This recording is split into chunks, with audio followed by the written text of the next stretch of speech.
Ariane Beauferret. Oui. Oui, il y a clairement un intérêt, je ne sais pas si je dirais nouveau, mais présent là, dans l'Église catholique pour les questions écologiques. Mais justement, est-ce que c'est si nouveau que ça? Est-ce que c'est le pape François qui a inventé ça? Ça a l'air nouveau, mais non, le pape François, il s'inscrit dans une tradition. Il s'inscrit dans une tradition qui est ancienne. On le voit aussi, tradition même parfois monastique, d'ascèse, de vie en communauté, de simplicité, de pénitence, de sobriété. On pourrait sortir de tempérance, plein de vertus et de... J'aime beaucoup l'idée d'art de vivre aussi que vous avez énoncé. Donc ça s'inscrit aussi, et puis ça s'inscrit aussi dans des réflexions qui sont aussi théologiques, philosophiques.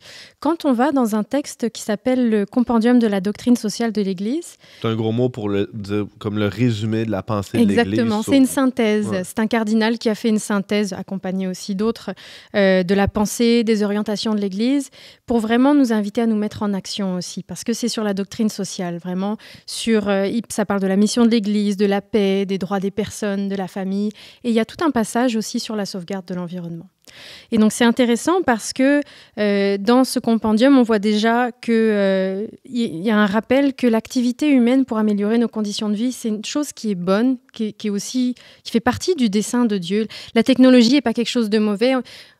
Sauvegarder la nature, l'environnement, notre maison, ça ne veut pas dire revenir à des âges antérieurs, et enlever toute la technique. Non, ça veut dire plutôt retrouver notre juste place sur la Terre. Et cette juste place, elle ne peut pas passer uniquement par une voie écologique qui serait séparée des questions de dignité humaine, justement.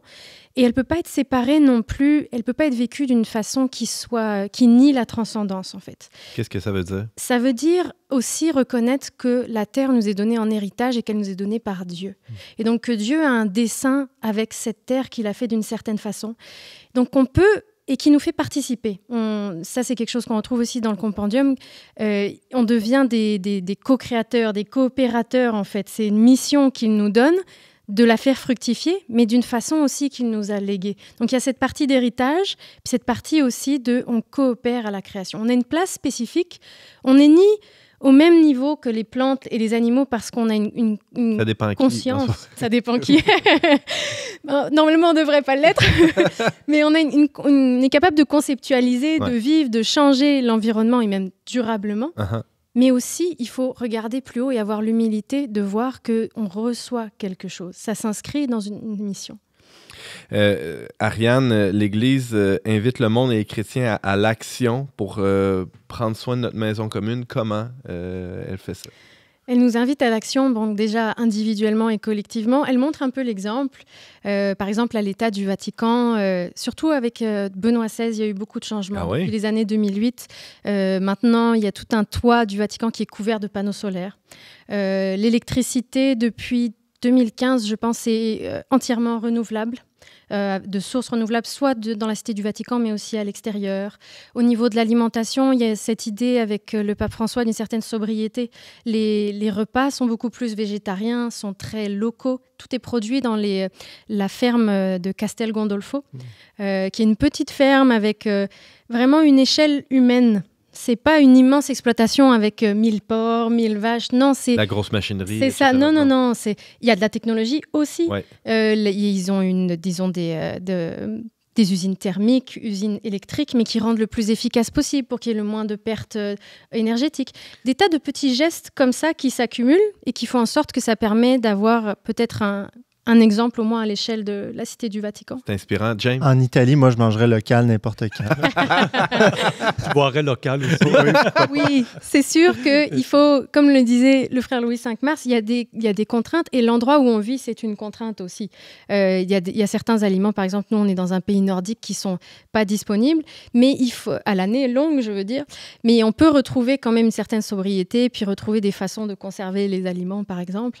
Après, l'Église... Que nos ancêtres maîtrisaient assez bien, curieusement. Mais il y avait une sobriété qui était imposée à l'époque. Finalement, tout le monde vivait de la même manière, mais ils trouvaient quand même du plaisir dans la vie hivernale qu'on a perdu un petit peu aussi. C'est aussi une invitation, cette idée de transcendance et de se tourner vers Dieu, c'est aussi une invitation à revivre dans le temps présent, vivre avec les saisons, avec le climat.